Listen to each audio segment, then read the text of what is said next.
Unmute करके फिर शुरू करिएगा। जी।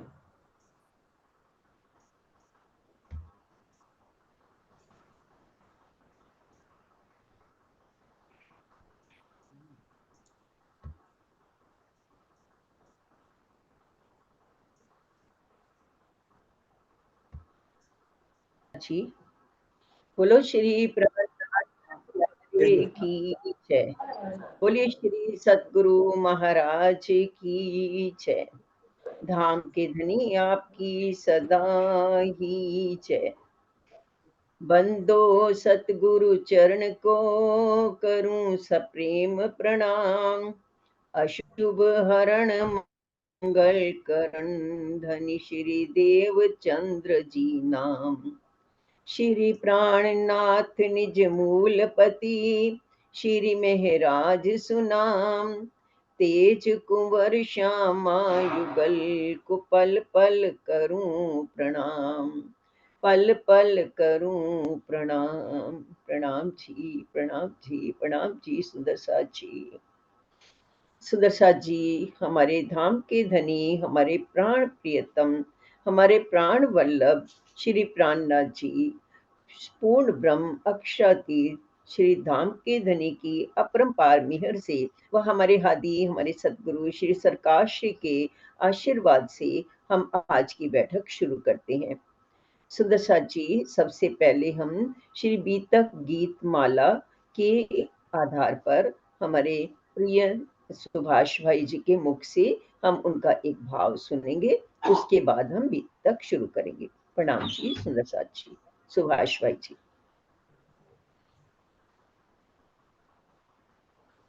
बोलिए श्री प्राणनाथ प्यारे की जय। बोलिए श्री सतगुरु महाराज की जय। प्रणाम सुंदर जी। आशीष जी हरिद्वार में आपके चरणों में समर्पित कर रहा हूँ। प्रणाम। हरिद्वार में महाकुंभ का, हरिद्वार में महाकुंभ का मेला लगा विशाल। संवत 1735 का आया साल। संवत 1735 का आया साल। वेदों ने जो लिखा है,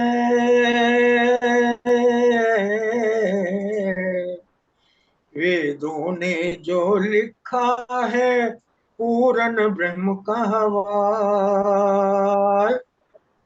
सोई कतेबों ने बतलाया अल्लाह कलाम। सोई कतेबों ने बतलाया अल्लाह का जमाल। हरिद्वार में महाकुंभ का, हरिद्वार में सब धर्मों के बड़े बड़े थे पीठाधीश। हरिद्वार में सब धर्मों के बड़े बड़े थे पीठाधीश।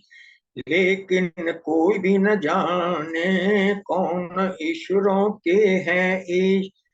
लेकिन कोई भी न जाने कौन ईश्वरों के हैं ईश। अपनी अपनी कहते जाते ओ, अपनी अपनी कहते जाते सारी दुनिया चाल। संवत 1735 का आया साल। संवत 1735 का आया साल। श्री जी से बोले सभी अब अपनी दो पहचान हमें। श्री जी से बोले सभी अब अपनी दो पहचान हमें, क्या अनहोनी करते हो जो सब कहते हैं महान तुम्हें, क्या अनहोनी करते हो जो सब कहते हैं महान तुम्हें, कौन कहाँ के ब्रह्म मुनि हो, कौन कहाँ के ब्रह्म मुनि हो, प्रकट करो सब हाल। संवत 1735 का आया साल, संवत 1735 का आया साल। श्री जी बोले ब्रह्म मुनि ब्रह्म आत्माएं आ गई, श्री जी बोले ब्रह्म मुनि ब्रह्म आत्माएं आ गई, कलयुग में आना था जिनको वो ब्रह्म सृष्टि आ गई, कलयुग में आना था जिनको वो ब्रह्म सृष्टि आ गई, ब्रह्म ज्ञान से माने उत्तम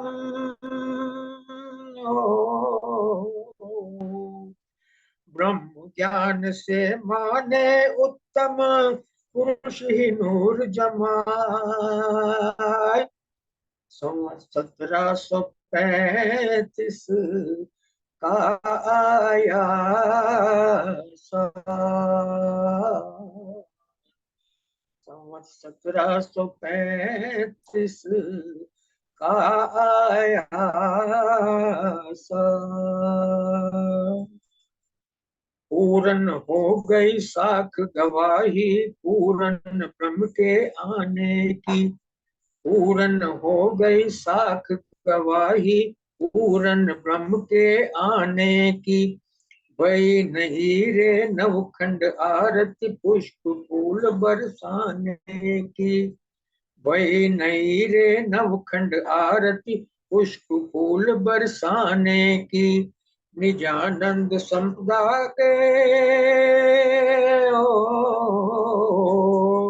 निजानंद संपदा बता के खोले माया जाल, संवत 1735 का आया साल।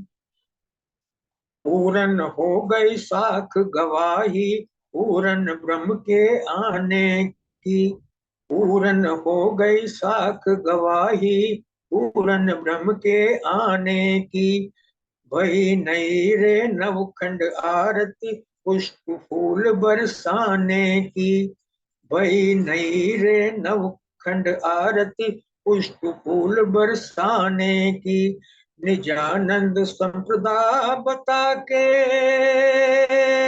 ओ निजानंद संप्रदा बता के खोले माया जाल, संवत 1735 का आया साल। हरिद्वार में महाकुंभ का मेला लगा विशाल, वेदों ने जो लिखा है हो, वेदों ने जो लिखा है पूरन ब्रह्म का हवाल, सोई कतेबों ने बतलाया अल्लाह का जमाल, सोई कतेबों ने बतलाया अल्लाह का जमाल। बोले श्री प्राणनाथ प्यारे की जय, बोले श्री सतगुरु महाराज की जय। प्रणाम प्रणाम जी सुभाष भाई। एज यूजुअल आपका बहुत ही मीठा मधुर भाव, जिसमें आपने पूरा बता दिया कि कैसे 1735 का समय आने पर श्री जी अब विजयाभिनंदन बुद्ध निष्कलंक के रूप में पूरे ब्रह्मांड में, पूरे कुंभ के मेले में जाहिर होंगे। तो सुंदर साथ जी, बहुत ही सुंदर भाव। सुभाष भाई, आपके श्री चरणों में, आपके हृदय में बैठे धाम धनी के श्री चरणों में मेरा कोटि कोटि प्रणाम जी। प्रणाम जी सुंदर साथ जी। अब हम अपनी बीतक तो राज्य की आज्ञा से शुरू करते हैं। सुंदर साथ जी, चर्चा प्रारंभ होत है, सुनो साथ चित दे। भजो राज श्यामा जी श्री प्राणनाथ, सखी जीवन हमारो एम। श्री महामती कहे साथ जी, भया चर्चा का बखत। अब तुम सुनियो चित्त दे, लाल आगे आओ बैठे इन तखत। लाल आगे आओ बैठे इन तखत। प्रणाम जी सुंदर साथ जी। सुंदर साथ जी, पहले हम हमारी प्रिय लाडली सखी धनी जी की अत्यंत प्यारी नीरू जी के मधुर स्वर में चौपाइयां सुनेंगे, फिर हम थोड़े से भाव भी सुनेंगे। सुंदर साथ जी। प्रणाम सुंदर साथ, प्रणाम जी। प्रणाम जी। पिछले प्रकरण की आखिरी चौपाई से प्रकरण 34, चौपाई 1614। महामत कहे साथ जी, याद करो धनी तुम। पुत्री में हर हक से, जगाओ अपनी आत्म। जगाओ अपनी आत्म। इन समय सूरत से आया लक्ष्मी दास, रूपाबाई को लेके बेटी जमुना खास। और भाई नारायण दास और गोविंद जी दास, रामबाई को लेके दिलराज चरण की आस। और सभाचंद छत्री, भागवती हरि राम, केते दिन संग रे, पीछे किया माया में विश्राम। लक्ष्मीदास के घर मिने उपली दृष्ट भई जोर, राज दीदार देवई कछु न दिल में खोर। नित आरोगन आवई, आवत बड़ा आवेश, इस वास्ते माया का कछु न रया लवलेस। कछु न रया लवलेस। प्रणाम जी सुंदर साथ जी। सुंदर साथ जी, कल तक अपने पिछले प्रकरण में हमने ये जान लिया कि धामधनी ने, श्री जी ने मेड़ता में एक मौलवी को अपनी मस्जिद पर, जो उन्होंने वो बोलते थे कहाँ बोलते, वो सुन, और उससे उनको पता चल गया कि कुरान में तो हमारी ही बातें लिखी गई हैं। यहाँ से सुंदर साथ जी एक धर्म का सूत्रपात होगा। धनी जी, श्री जी हमारे अभी तक तो हिंदू पक्ष के ही ग्रंथों को खोल रहे थे, अब वो मुस्लिम पक्ष के, मतलब वो कुरान आदि के भी अर्थ अब यहाँ से खुलने शुरू हो जाएंगे। सुंदर साथ जी, हम ये जानते हैं, हमने पहले भी ये सुना है कि श्री जी ने कुरान में जो मोहम्मद साहब की जो उन्होंने बातें की थी श्री जी से, जो उन्होंने लिखा है उसमें कि मैं वहां गया था, अल्लाह ताला के पास गया था, और मेरी उनसे जो 90,000 हरफों में बातें हुई, उसमें से 30,000 जो शरीयत की थी, जो कुरान में लिखी थी, 30,000 को उन्होंने कहा था कि तुम्हें हक है, अगर तुम कोई उचित पात्र समझना तो उसको देना। बाकी जो 30,000 थे वो छिपे हुए रह गए, और उन्होंने ये कहा था उसमें कि अल्लाह ताला ने कहा है कि जब मैं आऊंगा तो इनके भेद में तब खोलूंगा, और यही मेरी पहचान होगी कि मैं आ गया हूँ। तो सुंदर साथ जी, अब वो समय आ गया है जब इन 30,000 के भी अर्थ खुलेंगे और शिव जी पूर्ण रूप से जाहिर हो जाएंगे कि वही पूर्ण ब्रह्म सच्चिदानंद है। तो सुंदर साथ जी, अभी वो चूंकि उन्होंने सुन लिया है कि कुरान में हमारी ही बातें हैं, तो शिव जी को तुरंत ये इल्हाम हो गया, ये ज्ञान हो गया कि औरंगजेब भी परम धाम की रूह है। जब उनको ये अंदर से आवाज आ गई कि औरंगजेब भी वहां की रूह है, तो उसको उसी के धर्म कुरान के द्वारा ही उसे ये बताना है कि जिस अल्लाह ताला की इंतजार दुनिया कर रही है वो अब अपने पूर्ण वतन के साथ जाहिर हो गए हैं, ये उनको बताना है। ये सोच करके धनी जी अपने साथ के लेके, अपने सुंदर साथ को लेकर के कहाँ आ गए हैं, दिल्ली आ गए हैं। लेकिन दिल्ली में उन्होंने कुछ प्रश्न भी तैयार कर लिए हैं कुरान के साथ, जिन प्रश्नों का उत्तर देने पर ही सब कुछ जाहिर हो जाएगा। उन्होंने वो प्रश्न भी लिख लिए हैं, लेकिन पता चलता है कि ये प्रश्न तो हिंदी में लिखे गए। अब उस समय तो बहुत ज्यादा ऐसा समय था कि हिंदू को तो देखते ही औरंगजेब उनकी गर्दन ही उड़ा देता था, तो हिंदी भाषा को कैसे पढ़ेगा। तो सब सुंदर साथ ने मिलकर ये सलाह की कि ये सारे प्रश्न अब दूसरी भाषा में लिखवाई जाए, तो उन प्रश्नों को उन्होंने फारसी भाषा में भी लिखवाया। अब शिव जी ये सोचते हैं, चूंकि उस समय बहुत खराब है, मुस्लिमों का ही राज्य था और वो हिंदुओं पर बहुत अत्याचार कर रहे थे, तो सबने मिलकर ये सलाह की कि अब हमें छुप करके रहना चाहिए, क्योंकि अगर सामने ये इसी प्रकार चर्चा वाणी चलती रही तो वो तो सुनेंगे ही नहीं ना, औरंगजेब वगैरह मुस्लिम लोग तो सुनेंगे ही नहीं, सीधा ही वो तो एक ही उनकी तो होती है कि इनकी गर्दन काट दो। तो सबने सलाह करी कि अब शिव जी को थोड़े दिन यहाँ से अलग हो जाना चाहिए और सारे सुंदर साथ को इधर उधर फैल जाना चाहिए और गुप्त रूप से ये कार्य करना चाहिए, किसी को पता भी नहीं चले और किसी गुप्त रूप से हम औरंगजेब तक पहुंचकर उसके साथ चर्चा वाणी करें।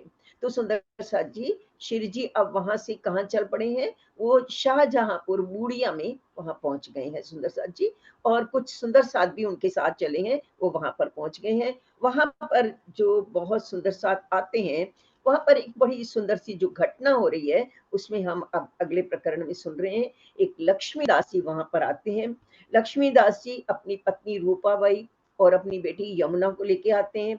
उनके भाई हैं दो, नारायण और गोविंद दास जी, ये भी उनके साथ आते हैं, और उनकी भी पत्नी है एक रामबाई, वो भी उनके साथ आती हैं, और एक सभाचंद छत्री हैं, एक भागवती जी हैं, हरि राम जी हैं, ये भी ये धनी जी के साथ ना उनके साथ दिल्ली में आ गए थे और कुछ दिन साथ में रह करके फिर वापस चले गए थे। अब लक्ष्मीदास जी जो हैं वो जब अपने घर जाते हैं तो उनके ऊपर ना एक जोश आने लग जाता है सुंदर सा जी, और ऐसा जोश आता है कि उनको राज्य का दीदार होने लग जाता है।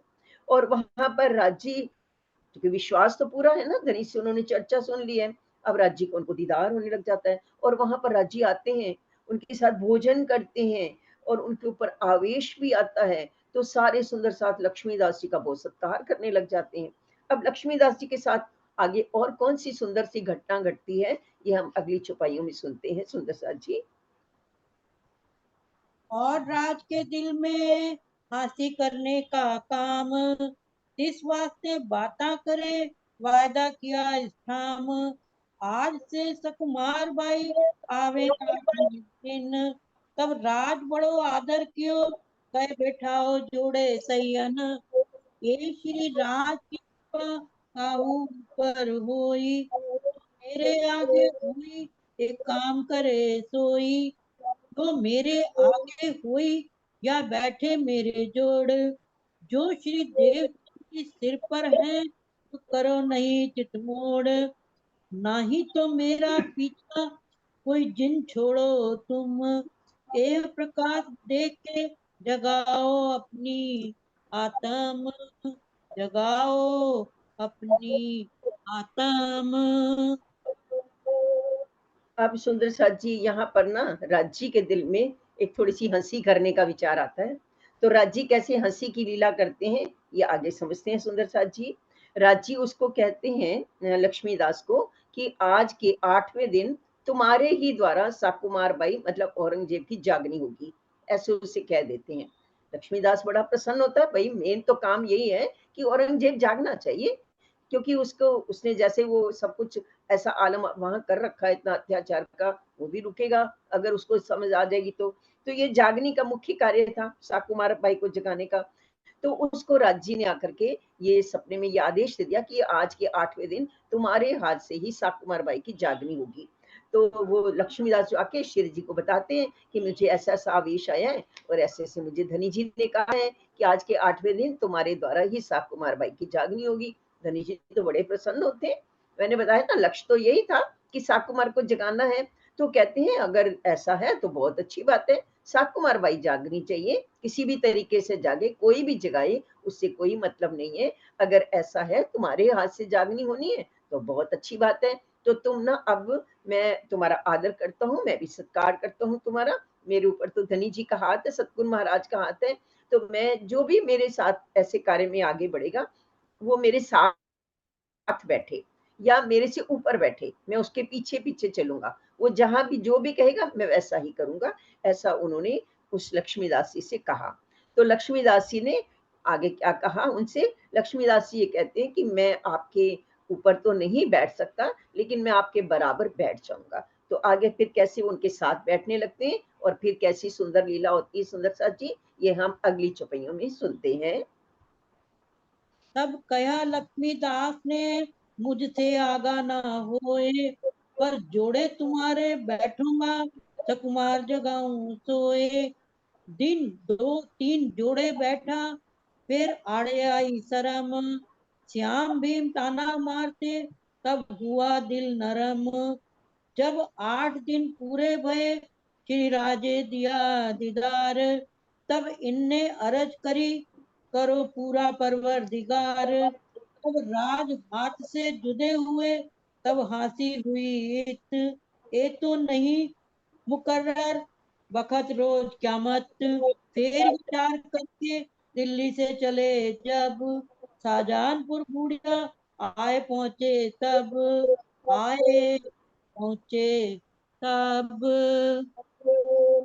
अब सुंदर साथ जी, लक्ष्मीदास ने कहा कि मैं आपसे ऊपर तो नहीं बैठ सकता, लेकिन आपके साथ बैठ जाऊंगा। तो वो 2-3 दिन उनके साथ बैठे, पर अब उनको बड़ी शर्म आने लग गई। कहाँ तो शिव जी और कहाँ हमारे साधारण सा लक्ष्मीदास, उनको थोड़ी शर्म आई। साथ में क्या था, वो भीमदास और श्याम भट्ट जी थे ना, वो जब धनी जी को ऐसे प्रणाम करते तो लक्ष्मीदास को भी प्रणाम करते और उनको भी धाम धनी बोलते। उनको बड़ी सी शर्म लगी, तो वो उनके आगे बैठना उन्होंने बंद कर दिया, फिर से नीचे बैठने लग गए। अब 8 दिन पूरे हो गए। 8 दिन बाद राजी ने दीदार दिया उनको। तो उन्होंने कहा लक्ष्मीदास जी ने कि आपने जो वायदा किया था धनी जी, वो पूरा करें, कि भाई अब शाकुमार बाई की जागनी होनी चाहिए। जैसे ही उन्होंने ये कहा, शिव जी तो गायब हो गए वहां से। तो उनकी बड़ी हंसी हुई। सबने कहा उनसे कि क्या हुआ लक्ष्मीदास, कैसे नहीं जगा रहे तुम, शाकुमार बाई को जगाओ। तो उनका सिर नीचे हो गया, वो कुछ बोल नहीं पाए। सुंदर साथ जी, इससे ना एक बड़ी सुंदर सी शिक्षा भी मिलती है हमें कि वाणी में ऐसा लिखा, सबसे ज्यादा बढ़कर क्या है, वाणी। क्योंकि वाणी जो है ना, वो मेहराज ठाकुर के तन से नहीं उतरी, इंद्रावती के तन से भी नहीं उतरी। वो कहाँ से उतरी? वो हमारे पूर्ण ब्रह्म सच्चिदानंद, हमारे प्राणनाथ जी के स्वयं के मुखारविंद की वाणी है, वो उनके मुख से निकली है। इसलिए परम सत्य क्या है, वाणी। वाणी में जो लिखा है वही पूर्ण होगा। किसी के भी तन को ऐसी शोभा नहीं दी जा सकती। सबसे ज्यादा शोभा इंद्रावती के तन को मिली है, क्योंकि वाणी में ऐसा लिखा है। क्या लिखा है, मैं 1-2 छपैया पढ़ती हूँ सुंदर साथ जी। इंद्रावती में हूँ अंगे संगे, इंद्रावती मारू अंग। ये वाणी में आता है कि इंद्रावती मेरे साथ है और मैं इंद्रावती के साथ हूँ। जो अंग सौंपे इंद्रावती ने, तेने प्रेमे रमाणु रंग। यदि कोई भी इंद्रावती को अपना पूरा अंग पूरा समर्पण करेगा, तो उसको मैं अपने प्रेम से भिगो दूंगा। तो सारी शोभा किसको मिलनी थी? इंद्रावती के तन को मिलनी थी, क्योंकि शुरू से ही ये निश्चित हो गया था। जब रास में ही इंद्रावती ने शिव जी अपने धामधनी को हर रास में हराया और साथ ही उन्होंने कृष्ण बन करके बांसुरी बजाई थी, तभी से ये तय हो गया था कि अगली शोभा इंद्रावती को ही मिलनी है। तो इंद्रावती से ही जागनी होनी थी, ये निश्चित है। वाणी में ऐसा लिखा गया है, इसलिए उन्हीं के तन से जागनी होगी। ये तो राजी ने एक हंसी की लीला की और हम सब रूहों को भी ये बता दिया। जो हम ये कहते हैं ना कि हमने उसकी जागनी की या उसने उसकी जागनी की, किसी ने किसी की जागनी नहीं की सुंदर साथ जी। जागनी किसके द्वारा होनी है? केवल और केवल इंद्रावती के द्वारा होनी है। और इंद्रावती के द्वारा भी नहीं होनी, बल्कि उन इंद्रावती के तन में बैठे हुए हमारे राज्य के द्वारा ही जागनी होनी है।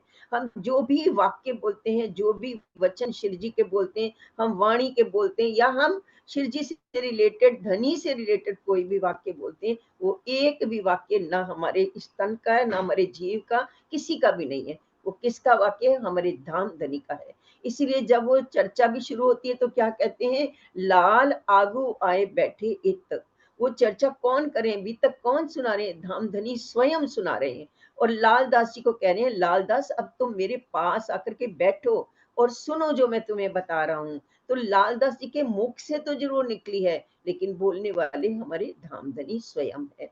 तो सुंदर साथ जी, इस चौपाई से, इस हंसी की लीला से ये सिद्ध होता है कि सारी जागने का कार्य जो कुछ भी होना है शुरू से लेकर अंत तक, वो कौन करेगा? हमारे धामधनी स्वयं करेंगे। लेकिन शोभा उन्होंने किसको दी है? इंद्रावती जी के तन को दी है। तो सुंदर साथ जी, आगे और क्या होता है? किस प्रकार ये हंसी की लीला लक्ष्मीदास जी के साथ होती है, अगली चौपाइयों में और सुनते हैं आगे क्या क्या घटना हुई। तहाँ आजूज माजूज ने बड़ा जो किया शोर, मरगी पड़ी इन समय आई थी इत जोर। इन समय बूढ़िए में पकड़ा नाग जी को, मलकल मौत जलूबिया तब मारा तिनका मुंह। श्री धाम दिखाए के दिया अपना जोश, तब काल को मारिया हो गया परामोश।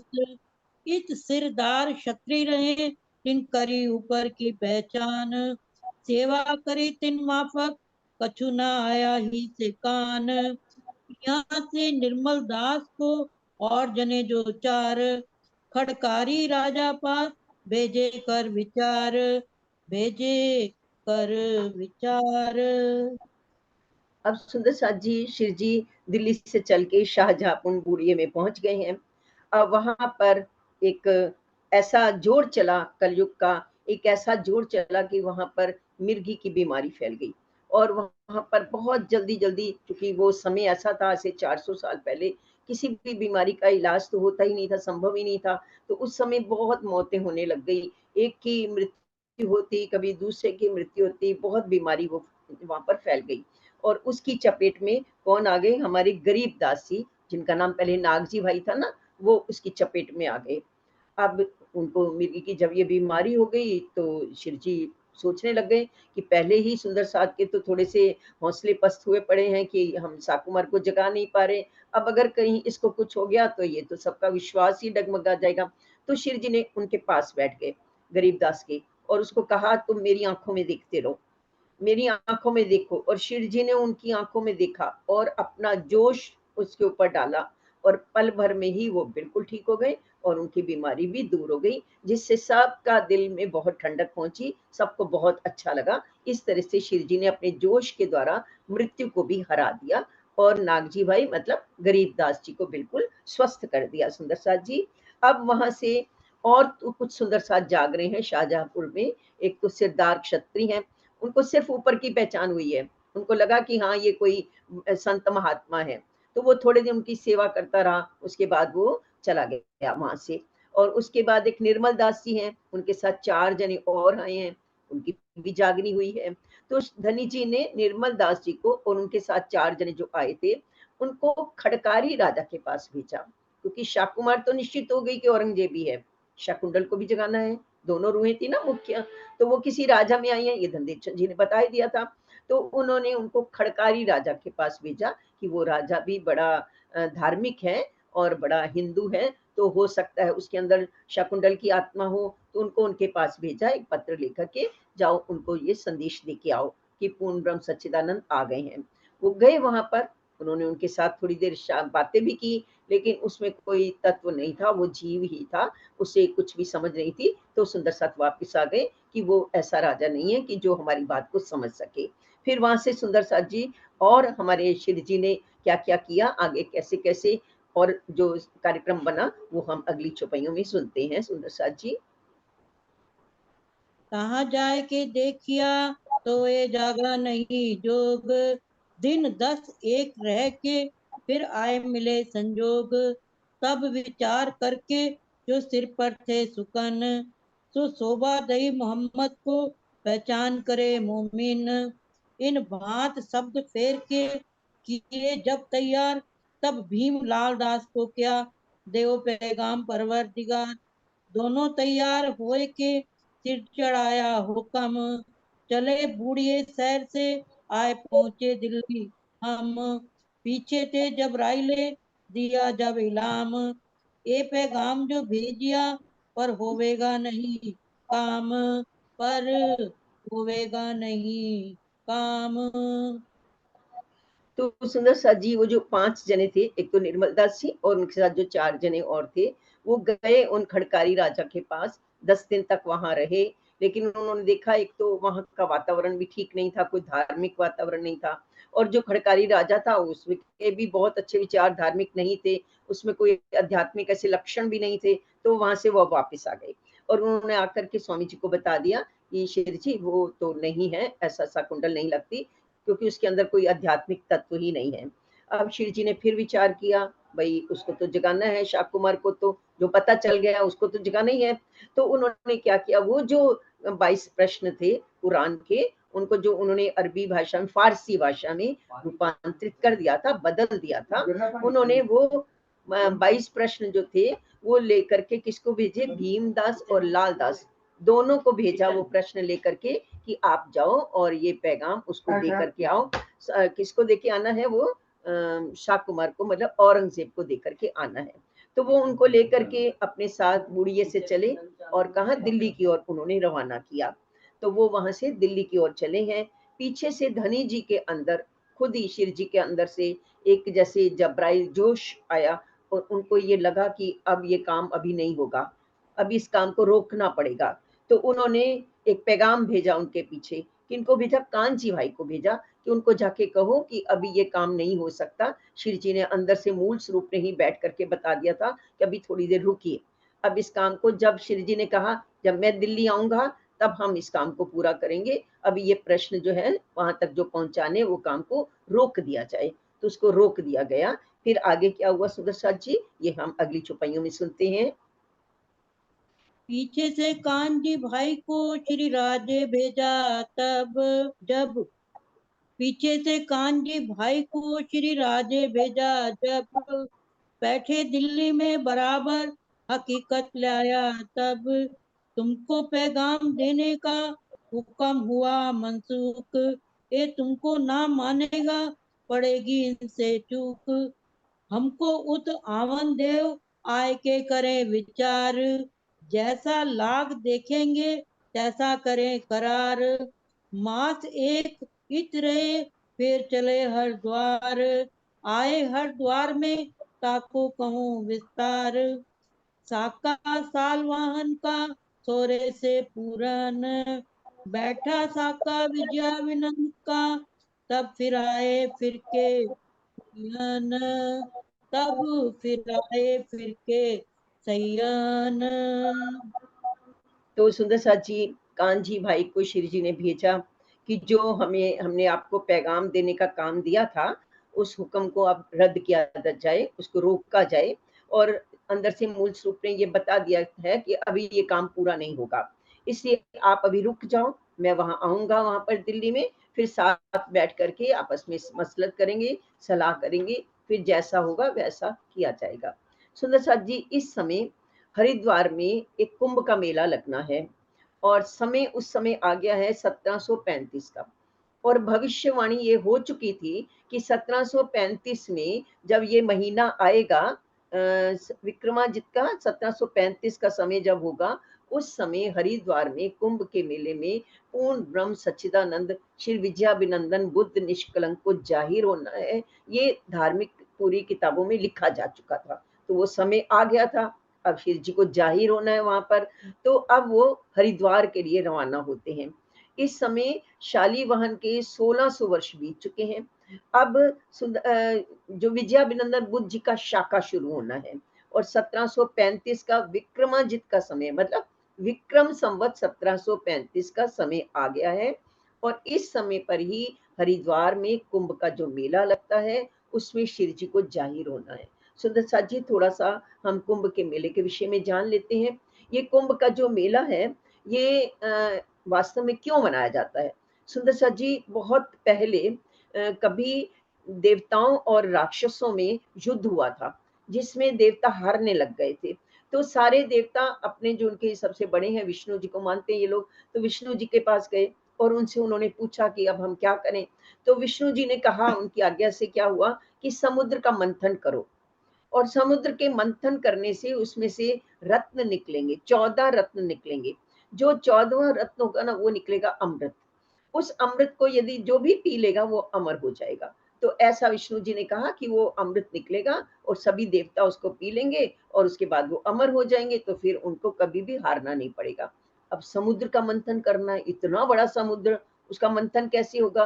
तो उन्होंने विष्णु जी ने ये कहा कि तुम इस कार्य में ना देवताओं राक्षसों को भी मिला लो अपने साथ, क्योंकि इतना बड़ा समुद्र का मंथन करना है, तो राक्षस भी अगर मिल जाएंगे तो सब मिल करके उसका मंथन कर पाओगे। तो उन्होंने राक्षसों को भी मना लिया कि समुद्र मंथन करेंगे, उसमें से अमृत निकलेगा और आप भी पीना, हम भी पियेंगे, ऐसे उनको भी मिला लिया। तो सुमेरु पर्वत को तो मथानी बनाया गया। मथानी जानते हैं, जिसे ऐसे ऐसे करके अपन मक्खन निकालते हैं, तो मथानी बनाया गया। और जो शेषनाग था वो उसके अंदर उसने रस्सी का काम किया, और एक तरफ से देवताओं ने पकड़ा और एक तरफ से राक्षसों ने पकड़ा, समुद्र का मंथन हुआ। उसमें से 14 रत्न निकले। जो 13वां रत्न था ना, वैसे तो बहुत कुछ निकला, ऐरावत हाथी, चंद्रमा और वैद्य भी, मतलब बहुत बहुत रत्न निकले, लेकिन 13वां रत्न जो था ना वो था विष। विष निकला उसमें से। विष इतना भयंकर था कि विष के निकलते ही वहां पूरी सृष्टि जलने लग गई। अब होता ये था कि जो भी रत्न निकलते थे ना, एक रत्न देवता लेते थे, एक रत्न राक्षस लेते थे। अब टर्न जो था देवताओं का था, राक्षसों के पास जाना था, मतलब विष जो था वो देवताओं को लेना था। तो सब ने उनसे रिक्वेस्ट की कि अब कौन पिएगा इस विष का, कौन क्या करेंगे?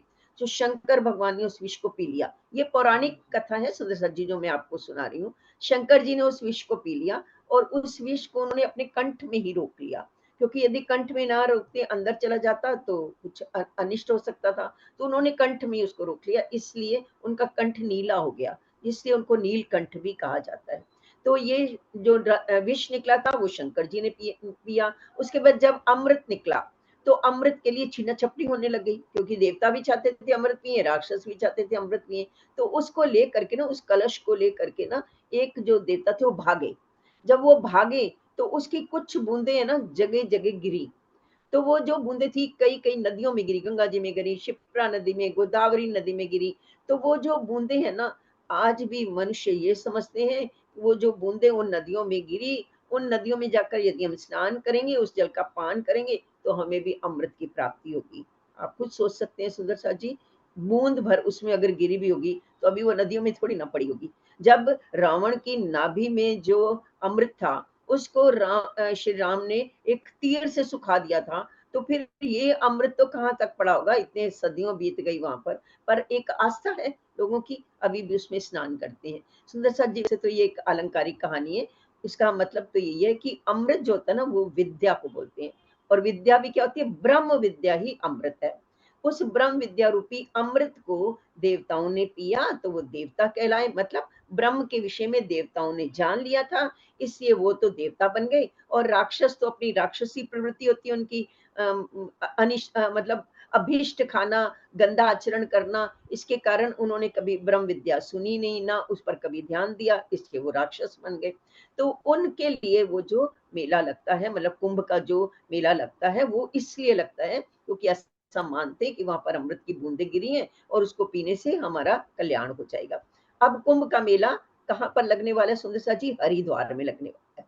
और उस हरिद्वार में, हालांकि उस समय उनका मतलब इस्लामिक शासन है, मुसलमानों का शासन है, औरंगजेब का समय है, लेकिन हिंदू अभी भी इन कुंभ के मेले में जाया करते थे। तो उस कुंभ के मेले में अब कौन कौन लोग इकट्ठे हुए हैं, वहां पर शिव जी हमारे कैसे जाहिर होंगे, वो हम थोड़ा सा अगली सी चौपाइयों में सुनते हैं और फिर हम आगे बढ़ेंगे सुंदर साथ जी।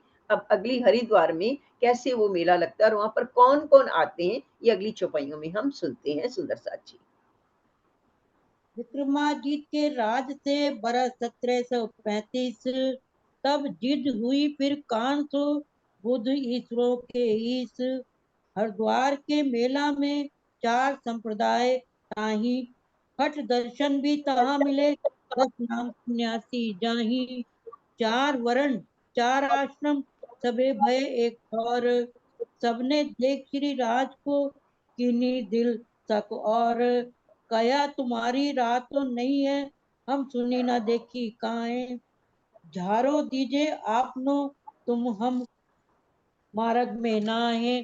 तब कहे वचन श्री राज ने, तुम प्राचीन पुरातन, सो कहो हमें समझाए के, आपनो इष्ट जो धर्म, आपनो इष्ट जो धर्म। सुंदरदास जी हरिद्वार के इस कुंभ मेले में 4 संप्रदाय के, मेरी आवाज नहीं आ रही सुंदरदास जी? स्वामी जी मेरी मेरी आवाज तो आवाज आ कुछ रही है? आ रही है, आ रही है। नहीं नहीं, ठीक आ रही है, अब बिल्कुल ठीक आ रही है। तो सुंदरदास जी हरिद्वार के मेले में 4 संप्रदाय के 4 लोग जो उनके प्रमुख प्रमुख हैं वो सब इकट्ठे हुए। ये सनातन धर्म के 4 संप्रदाय हैं सुंदरदास जी, रामानुज और नीमानुज और आपके एक है माधवाचार्य, और इसमें आएगा सुंदरदास जी, मैं अभी नाम पढ़ के आपको सुना दूंगी।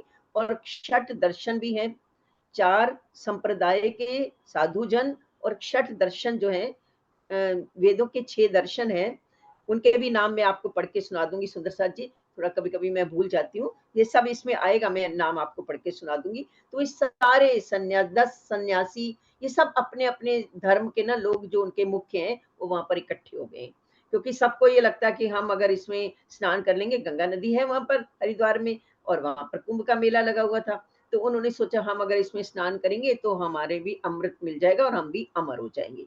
तो वहां पर सारे साधु जन इकट्ठे हुए हैं। अब सुंदरदास जी वहां पर जितने भी लोग थे, जो भी सन्यासी या जितने भी धार्मिक लोग थे, विद्वत गण, उनकी ना एक वेशभूषा होती थी, वो गेरुए रंग के वस्त्र पहनते थे और अपने माथे पे चंदन लगाना, और अलग अलग तरह से ना चंदन भी अलग अलग तरह से लगता था।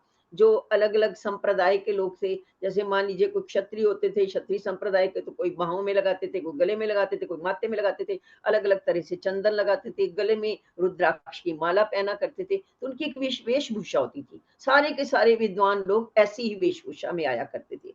अब शिव जी वहां पहुंचे, शिव जी तो गेरुए वस्त्र पहनते ही नहीं थे, वो तो सफेद श्वेत वस्त्र धारण करते थे, और कभी भी उन्होंने कोई ऐसी माला वाला भी नहीं पहनी, और माथे पर भी एक छोटी सी बिंदी लगाया करते थे। जब वो वहां पर पहुंचे तो सब लोगों ने क्या समझा कि ये तो कोई ना औरंगजेब का दूत है, जासूस है, क्योंकि उनके वस्त्र तो गेरुए थे और ये हिंदू धर्म के लोग तो ऐसे ही वस्त्र पहनते थे, और शिव जी ने सफेद वस्त्र धारण किए हुए थे। तो सब एक शक की निगाह से उनको देखने लगे और उनके पास आकर के उनको कहते हैं कि आपका कौन सा धर्म है, आप ऐसे वेशभूषा धारण किए हुए हैं, तो आप अपना परिचय दीजिए। तो शिव जी उनसे अपना परिचय देते हुए क्या क्या बताते हैं, हम आगे सुनते हैं सुंदरदास जी। क्रोध अहम को छोड़ के चित्सु कहो समझाए, कहो यथार्थ वेद ले सोई ग्रहे हम आए। जो होए सो हमको देव बताए, तापर शक हमें हो वही तो तुम देव मिटाए। तब बोले रामानुज सब शास्त्र वेद मत इष्ट, कहो अगोचर पंथ सही देखो अपने दृष्ट। हमारे गुरु धर्म में कही नाम माला उर्मा है, अच्युत गोत्र अत सुचि परम प्रभु अनंत शाखा जो आहे। शुक्ल हमारो वर्ण है सब वर्णों से बाहिर, साम वेद द्वार श्रवण मुक्त समीपी जाहिर, मुक्त समीपी जाहिर। सुंदरदास जी जितने भी विद्वान वहां पर थे वो सब इकट्ठे हो गए श्री जी के पास, सब आ गए, क्योंकि सबको ये शक हो रहा था कि ये तो कोई औरंगजेब का भेजा हुआ जासूस है। तो सब उनके अपना शक मिटाने के लिए उनके पास आ गए और उनको पूछने लगे आप कौन हो, आपका कौन सा संप्रदाय है, आप हिंदू तो नहीं लगते हो। तो श्री जी ने कहा मैं तो पूरी तरह हिंदू हूँ, और लेकिन मैंने जो वेशभूषा धारण की हुई है वो मैं तो एक सामान्य नागरिक हूँ, जैसे उनकी आदत थी श्री जी की। तो कहते मैं तो एक सामान्य व्यक्ति हूँ और मैं आप सबकी ना बातें सुनने के लिए यहाँ पर आया हूँ। आज तक मैंने कोई भी धर्म स्वीकार नहीं किया है, मैं आप लोगों के धर्म का परिचय पूछूंगा, और मैं अपनी आत्मा का कल्याण करने के लिए मुझे आपकी जो भी धर्म है, जो भी आपके संप्रदाय हैं, जिसमें मुझे ये लगेगा कि भाई इसमें मेरी आत्मा का कल्याण होगा, मैं भव सागर से पार हो पाऊंगा, इनकी बातों को सुन के मैं उन्हीं का धर्म स्वीकार कर लूंगा। इसलिए मैं तो आपकी शरण में आया हूँ और आपसे मेरा निवेदन है कि आप मुझे अपना अपना परिचय दीजिए, आपका कौन सा धर्म है, और उससे मैं ये देखूंगा कि मेरी आत्मा का कल्याण किससे हो सकता है, या मैं कैसे मोक्ष पा सकता हूँ, इस भव सागर से पार कैसे हो सकता हूँ। जो भी मेरे को उचित लगेगा मैं उसी का धर्म स्वीकार करूंगा, आप मुझे अपना अपना परिचय दीजिए। सुंदरदास जी धनी जी ये भी कहते हैं श्री जी उनसे कि यदि आप लोग जो भी बात आप कहेंगे अगर मैं उसमें कोई प्रश्न करूं, मेरी अगर कोई शंका हो, मैं कोई प्रश्न करूं, तो आप कृपया क्रोध मत कीजिएगा। और साथ ही मुझे मेरी आत्मा का कल्याण करने के लिए जो भी बात आप कहेंगे, उसका ना कुछ साथ में साक्षी होनी चाहिए। किसी न किसी पुस्तक की, कोई धार्मिक ग्रंथ की आप हमें मुझे परिचय देना, भाई इसमें ये लिखा हुआ है, जो कुछ आप कह रहे हैं वैसा इसमें लिखा हुआ है। ऐसा करके आप मुझे अपना परिचय दीजिए, और फिर जो भी मुझे ठीक लगेगा, जिसमें मुझे लगेगा कि हाँ, इससे मुझे भवसागर से मैं पार हो सकता हूँ, मुझे मोक्ष मिल सकता है, मुक्ति मिल सकती है, तो मैं उसी की धर्म को स्वीकार कर लूंगा। अब सुंदर साथ जी, जितने भी वहाँ संप्रदाय के लोग हैं, साधु जन हैं, सन्यासी हैं, वो सब अपना अपना परिचय देंगे। अब वो जो परिचय देंगे ना सुंदर साथ जी, उसमें वो क्या क्या चीजें बताएंगे, वो मैंने नोट की है, मैं आपको सारी बता देती हूँ कि वो क्या क्या बताएंगे और उसका अर्थ क्या होता है। तो जो कुछ वो बताएंगे ना, उसमें वो पहले तो 4 शाखाएं हैं। रामानुज शाखा, सनातन धर्म सबसे पुराना है। सबसे पुराने सनातन धर्म की 4 शाखाएं हैं। रामानुज शाखा, नीमानुज संप्रदाय, विष्णु श्याम संप्रदाय और माधव संप्रदाय। अब ये प्रत्येक जो संप्रदाय है ना, वो अपनी शाखा बताएगा, गोत्र बताएगा, वर्ण बताएगा, अपना वेद बताएगा, और मुक्ति का स्थान बताएगा कि हमारे मुक्ति का स्थान ये है, यहाँ पर जाकर हमें मुक्ति मिलती है, ये वो बताएंगे। अब गोत्र किसे कहते हैं? गोत्र का तात्पर्य होता है किसी कुल या वंश के नाम से उनका गोत्र शुरू होता है। मतलब जैसे कोई, मेरा कोई पूर्वज हो और उसने अगर कोई बहुत अच्छा काम किया हो, उसने बहुत अपने मतलब अपने जीवन में भला ही अच्छा ही कार्य किया हो, तो उसके नाम से वो गोत्र शुरू हो जाता है। जैसे हमारा जो भी पूर्वज होगा, जो भी उसने भले काम किए होंगे, उसके नाम से उनका गोत्र शुरू हो जाता है। जैसे ये कहते हैं कि जैसे मान लीजिए किसी का गोत्र होता है, कोई अपने गोत्र के आगे वाल्मीकि गोत्र लगा देता है, या फिर व्यास गोत्र लगा देता है, तो गोत्र उनके जो पूर्वज थे, जिन्होंने कोई अच्छे काम किए, उनके नाम से होता है। उसके बाद वर्ण होता है सुंदर साथ जी। एक तो शाखा होती है, एक शाखा मैंने ऊपर बता दी, गोत्र होता है। वर्ण जो है ना 4 होते हैं, ब्राह्मण, क्षत्रिय, वैश्य और शूद्र। होते तो ये कर्म से हैं। जो भी ब्राह्मण होता है वो वेद आदि पढ़ना या फिर हवन आदि करवाना, वो ब्राह्मण होते हैं। क्षत्रिय युद्ध करते हैं और अपने पूरे समाज की रक्षा करते हैं, वो क्षत्रिय होते हैं। और वैश्य व्यापार करते हैं और शूद्र सेवा करते हैं। काम तो इनका कर्मों से होता है, लेकिन बाद में कुछ समय ऐसा हुआ, आज भी यही है समय, कि ये हमने जितने भी गोत्र थे, जितने भी वर्ण थे, वो हमने कर्म से न करके जन्म से कर दिए। मतलब ब्राह्मण का पुत्र ब्राह्मण होगा, क्षत्रिय का पुत्र क्षत्रिय होगा, चाहे वो वेद पढ़े या ना पढ़े, चाहे वो बुरे भी काम करे, तब भी उसको ब्राह्मण ही माना जाएगा। तो ये हमने जन्म से कर दिया। तो ये 4 होते वर्ण होते हैं। अगला होता है वेद। वेद तो 4 होते हैं, हम सब जानते ही हैं, ऋग्वेद, यजुर्वेद, सामवेद और अथर्ववेद। हर गोत्र जो होता है वो किसी एक वेद पर ना उनका ज्यादा विश्वास होता है, तो उस वेद को, एक वेद को लेकर के ही अपने गोत्र को अपने साथ जोड़ लेते हैं। जैसे अगर ऋग्वेद पर किसी का विश्वास है, तो ऋग्वेद के साथ वो चलेंगे, या फिर यजुर्वेद, या फिर सामवेद, या फिर अथर्ववेद। और कुछ कुछ ऐसे होते हैं चारों वेदों को भी जानते हैं, चारों वेदों पर भी उनका विश्वास होता है, उनको चतुर्वेदी भी बोलते हैं सुंदर साची। और जिनको 3 वेदों पर विश्वास होता है, उनको त्रिवेदी बोलते हैं। जिनको 2 वेदों पे विश्वास होता है, उनको द्विवेदी बोलते हैं। और जिनको सिर्फ एक ही वेद पर विश्वास है, उनको पाठक कहते हैं। पाठक मतलब पढ़ने वाला, उसको पाठक बोलते हैं। तो ऐसे ये वेद भी होते हैं उनके। मुक्ति का स्थान, तो उनका हर एक का अपना मुक्ति का स्थान है। 4 प्रकार की मुक्ति बताते हैं वो लोग। सुंदर साथ जी थोड़ा सा मतलब ये इतना रुचिकर तो नहीं है, लेकिन जानकारी के लिए हमें ये जरूरी है। अगर हम इसको जानेंगे, तभी हम जान पाएंगे कि हर एक जो शाखा है, जो अपने अपने अपनी अपनी जो शाखाएं बता रहे हैं, वो क्या बताना चाह रहे हैं, और उससे हमें मोक्ष की प्राप्ति जो धनी जी बोल रहे हैं, वो कैसे मिलेगी या नहीं मिलेगी, वो हम आगे हमें इसी से समझ में आएगा। तो सुंदर साथ जी 4 प्रकार की ये मुक्ति का स्थान बताते हैं। मुक्ति का मतलब होता है जन्म मरण से छूट जाना। और 4 प्रकार की मुक्ति बताते हैं। एक तो सामीप्य मुक्ति बताते हैं, एक सारूप्य मुक्ति बताते हैं, एक सालोक्य मुक्ति बताते हैं, एक सायुज्य मुक्ति बताते हैं। सामीप्य मुक्ति में, सामीप्य मुक्ति में जो जीव है अपने आराध्य के लोक में उनके पास ही रहता है। यदि मैंने विष्णु जी पर विश्वास किया, तो मैं विष्णु के लोक में चला जाऊंगा। ये हो गई उनकी मुक्ति। दूसरी होती है सारूप्य मुक्ति, इसमें जीव अपने आराध्य के समान ही रूप धारण कर लेता है।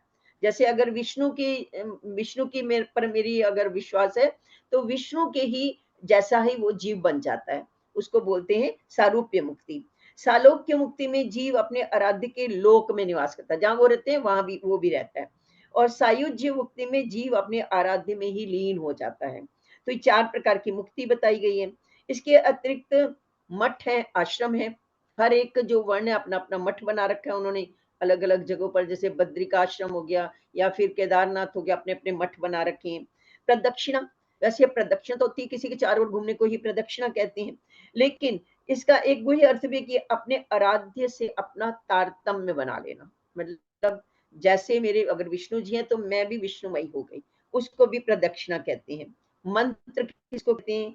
मनन किया जाने वाला जो कथन होता है उसी को मंत्र कहते हैं। हर एक जो भी शाखा होगी उनका अपना अपना एक मंत्र होता है। जैसे कुछ गायत्री मंत्र को मान लेते हैं, कुछ अपना ये वल्लभाचार्य जी वाले इनका एक और मंत्र होता है, सब अपना अपना एक मंत्र बना लेते हैं। तो इसमें अपने आराध्य के गुणों का वर्णन करते हुए स्वयं को अपने कल्याण की भावना से उनके साथ ही जोड़ लेना, इसी को अपने इन शब्दों में जिनका प्रयोग करते हैं उसी मंत्र कहा जाता है। वैसे तो वेदों की जो ऋचाएं हैं उनको भी मंत्र कहा जाता है। तो धर्म का पालन करने वाले जितने भी ये लोग हैं सब अपना अपना इसी से ही परिचय देंगे सुंदर साथ जी। अब वो जो परिचय होगा उनका वो हम मैं सोचती हूँ अगर कल सुने तो ज्यादा अच्छा रहेगा। देखते हैं समय कितना हो, वैसे तो टाइम है, समय है, आप कहें तो एक हम सुन लेते हैं पहला वाला। जो पहली वाली जो है ना रामानुज संप्रदाय, ये अपना शास्त्र बताएंगे, वेद बताएंगे, इष्ट बताएंगे, पंथ बताएंगे, जो कुछ भी मैंने आपको बताया ये सब कुछ बताएंगे। तो रामानुज संप्रदाय वाले ये क्या बताते हैं अपना, वो कहते हैं हमारे गुरु शिष्य परंपरा से हमारा जो मत है परमात्मा के नाम की माला को अपने हृदय में धारण करते हैं। और साथ में क्या बताते हैं, हमारा गोत्र बताते हैं अच्युत गोत्र है और उसी को ये परम पवित्र मानते हैं। मतलब अच्युत विष्णु जी को बोला जाता है सुंदर साथ जी। तो अच्युत हमारा गोत्र है, मतलब हम अच्युत को ही विष्णु जी को ही अपना आराध्य मानते हैं। और इसके अलावा वो बताते हैं हमारा वर्ण जो है शुक्ल वर्ण है। शुक्ल वर्ण मैंने आपको बताया था कि कृष्ण और शुक्ल दो पक्ष होते हैं। इसमें शुक्ल वर्ण का मतलब होता है कि जो सभी वर्णों से श्रेष्ठ ये मानते हैं, इसलिए अपने आप को ये शुक्ल वर्ण का मानते हैं। सामवेद को ये मानने वाले हैं, सामवेद का श्रवण करते हैं और सामवेद के ही ये पठन करते हैं और सामीप्य मुक्ति मानते हैं। मैंने 4 तरह की मुक्ति बताई आपको। सामीप्य मुक्ति को ये मानते हैं कि हम यदि अच्युत मतलब श्री विष्णु का ध्यान करेंगे और साथ ही हम उनके मंत्रों को पढ़ेंगे, सामवेद को पढ़ेंगे तो हमें सामीप्य मुक्ति मिलेगी। और मठ इनका जो है वैकुंठ है, मतलब वैकुंठ में चूंकि विष्णु जी रहते हैं तो ये वैकुंठ में ही जाना चाहते हैं, वो उनका मठ है। सुमेरु पर्वत की ये प्रदक्षिणा करते हैं। सुमेरु पर्वत जो है ना सुंदर सा जी, ऐसा माना जाता है कि पहले जो पर्वत होते थे उनके पंख होते थे, मैंने बताया था शायद पहले भी आपको, पर्वतों के पंख हुआ करते थे और वो कहीं भी उड़ करके बैठ जाते थे। ये भी पौराणिक कहानी है। वो कहीं भी उड़ के बैठ जाते थे और जहां भी बैठते थे उसके नीचे जो काफी जो जनता होती थी दब के मर जाती थी। तो लोगों ने भगवान से प्रार्थना की, ईश्वर से प्रार्थना की, विष्णु जी से प्रार्थना की कि हमारी कुछ ऐसा उपाय बताइए। तो उन्होंने सारे पर्वतों के पंख काट दिए, लेकिन एक पर्वत जो था ना वो उड़ करके कहाँ पहुंच गया, समुद्र में चला गया। इसीलिए उसी सुमेरु पर्वत का ही मंथन करते समय प्रयोग किया गया था। तो उस सुमेरु पर्वत की ये प्रदक्षिणा करते हैं, उनके चारों ओर घूमते हैं और इनको लगता है इसी से ही विष्णु जी प्रसन्न हो जाएंगे और हमें अपने सामीप्य मुक्ति प्रदान करेंगे। तो ये अपना वो बताते हैं। पद्मनाभ इनका क्षेत्र है। क्षेत्र वो होता है सुंदर सा जी, एक विशेष जगह होती है, उस जगह पर जो भी इनका आराध्य है, पद्मनाभ भी विष्णु जी को बोला जाता है, जो भी इनका आराध्य है वो उस स्थान पर कभी उन्होंने अवतार लिया होगा, इससे उस स्थान को ये पवित्र मान लेते हैं और उसी जगह की ही ये लोग तीर्थ आदि किया करते हैं। तो पद्मनाभ इनका क्षेत्र है और विष्णु भगवान का ही जो कि रूप है पद्मनाभ, मैंने बताया विष्णु जी को ही बोलते हैं। और सुख विलास का इनका स्थान है मेलकोटा। मेलकोटा भी एक जगह का नाम है। और उनकी जो जितने भी इनके आराध्य होते हैं ना, उनकी जो शक्ति होती है उसी को ही अपना देवी मान लेते हैं। जैसे विष्णु जी की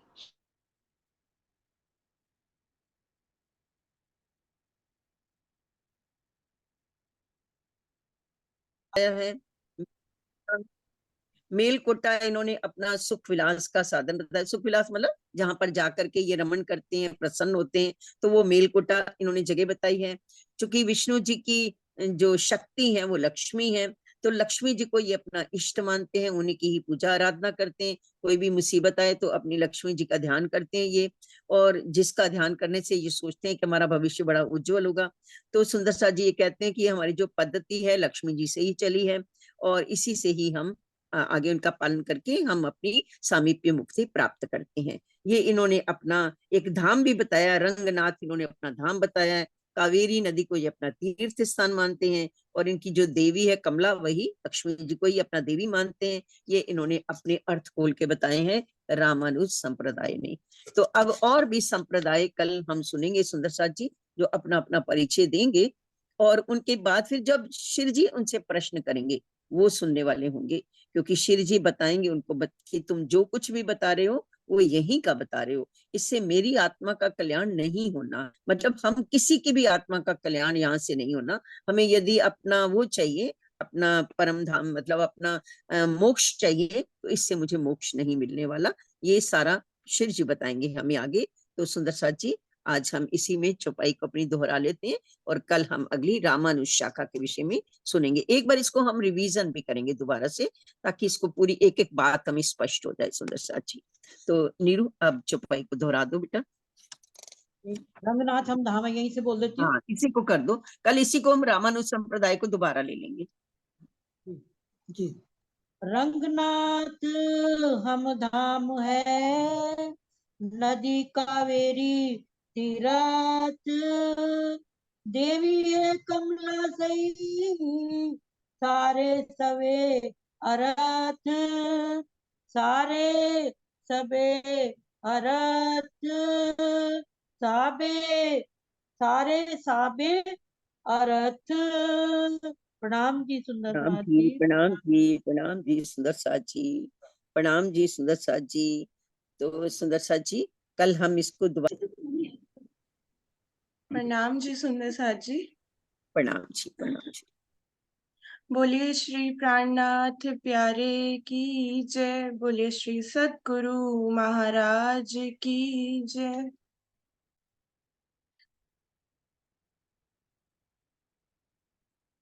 सन्मंद मूल को मैं तो पाओ पल छोड़ियो न जाए, सन्मंद मूल को मैं तो पाओ पल छोड़ियो न जाए। अब छल बल मोहे कहा करे, अब छल बल मोहे कहा करे, मोआद थे दियोड़ाए, सन्मंद मूल को मैं तो पाओ पल छोड़ियो न जाए।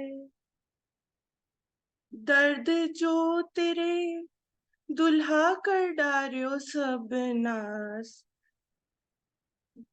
दर्द जो तेरे कर डारियो सब नास, पर आस ना छोड़ो जीव को करने तुम विलास, सन्मंद मूल को मैं तो पाओ पल छोड़ियो न जाए, सन्मंद मूल को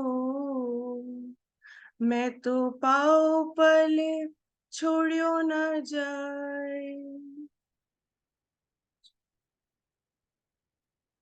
विरहाना छोड़े जीव को, विरहाना छोड़े जीव को, आस भी पियु मिलन,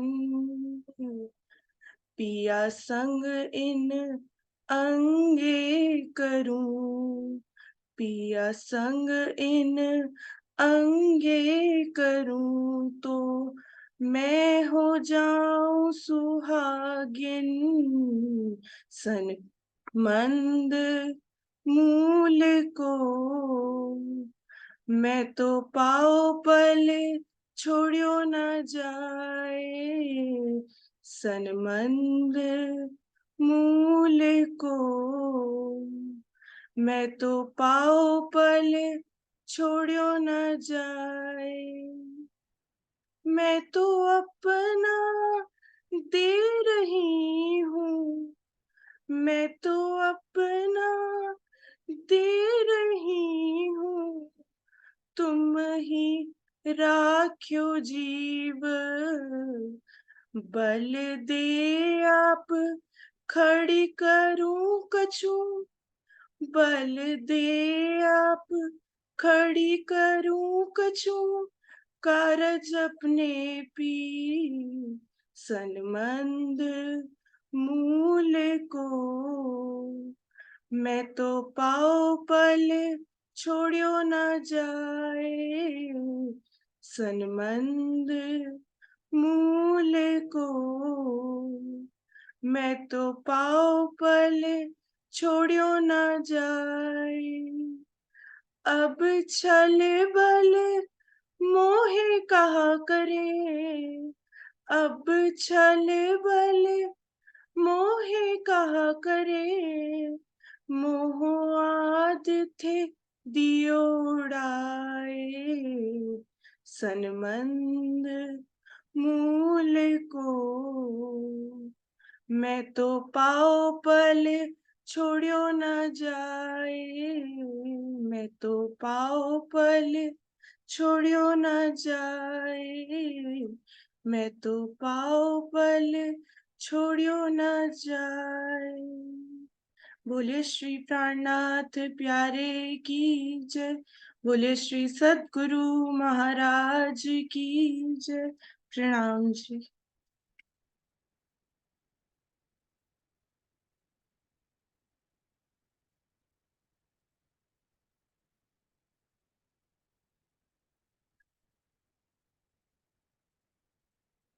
आंटी आपकी आवाज नहीं आ रही। सॉरी सॉरी, मैं ऐसी गलतियां बार बार करती हूँ बेटा, सो सॉरी। भूल जाती हूँ कि मुझे अब अनम्यूट भी करना है। म्यूट तो इसलिए करती हूँ कि आपकी आवाज थोड़ी अच्छे से सुन सकूं, लेकिन अनम्यूट करना भूल जाती हूँ। तो बेटा आपने बहुत ही प्यारा ये अपना कीर्तन गाया, बहुत ही प्यारा कीर्तन है। तो सुंदर सा जी, सनमंद मूल को मैं तो पाऊं पल छोड़ो ना चाहिए। जब पता चल जाएगा ना हमारे धनी हमसे कितना प्रेम करते हैं और ये माया कितनी ठगनी है, और उस संबंध को, अपनी निस्बत को फिर एक पल के लिए भी हम छोड़ेंगे नहीं, और छोड़ना भी नहीं है सुंदर साथ जी। तो बहुत ही प्यारा भाव था आपका, बहुत ही सुंदर बेटा। तो अब हम अर्जी सुनते हैं। प्रीति कालरा जी आज अर्जी करेंगे, दीपी सुंदर साथ हैं। तो प्रीति जी आप अपनी अर्जी गाएं। प्रणाम सुंदर साथ जी। प्रणाम जी बेटा, प्रणाम प्रणाम। जी। बोलो श्री प्राणनाथ प्यारे की जय, श्री सतगुरु महाराज की जय। पिया तुम हो तैसी कीजियो, मैं अर्ज करूं मेरे पीर जी। पिया हम जैसी तुम जिन करो, मेरा तलप तलप जाए जीव जी। पिया जीवड़ा तो जीवे नहीं, क्यों मीठे दिल की प्यास जी। पिया तुम बिन मैं किन सो कहूँ, पिया तुम हो मेरी आस जी। पिया आस वीरानी मैं तो करूँ, पिया जो कोई दूसरा हो जी। पिया सब विद पिया जी सामरत, दिन रैन जात रोए रोए जी। पिया जन्म दी जो मैं होती, पिया तो तुम देखते पीव जी। पिया जब तुम आप दिखाओगे, तब देखूंगी नैनन भर। ये पुकार पिया जी मेरी सुन के, तुम ढील करो अब जिंदगी। पिया क्षण क्षण खबर जो लीजियो, मैं अर्ज करूं दुल्हन जी। पिया ऐसी अरज मैं तो करूं, जो आड़ी भय अंतराय जी। पिया आड़ी अंतराय टाल के, दुला लीजे कंठ लगाए जी। पिया कंठ सो कंठ लगाए के, पिया कीजे हाथ विलास जी। पिया वाण जाए शिंद्रावती, पिया जी राखो कदमों के पास जी। पिया तुम दुल्हा मैं दुल्हनी, पिया और न जानू बात जी। पिया इश्क सो सेवा करूं, पिया सब अंगों साक्षात जी। पिया सदा सुखदाता मेरे धाम धनी, मैं का कहूँ इन सो बात जी। श्री मामती जुगल स्वरूप पर, वारी अंगना बलि बलि जात जी। पिया सदा सुखदाता मेरे धाम धनी, मैं का कहूँ इन सो बात जी। श्री महामती युगल स्वरूप पर, वारी अंगना बलि बलि जात जी। प्रणाम सुंदरता जी, प्रणाम जी। प्रणाम जी, प्रणाम जी। प्रीति, बहुत ही प्यारी, बहुत ही भाव से अर्जी गाई आपने, बहुत ही सुंदर।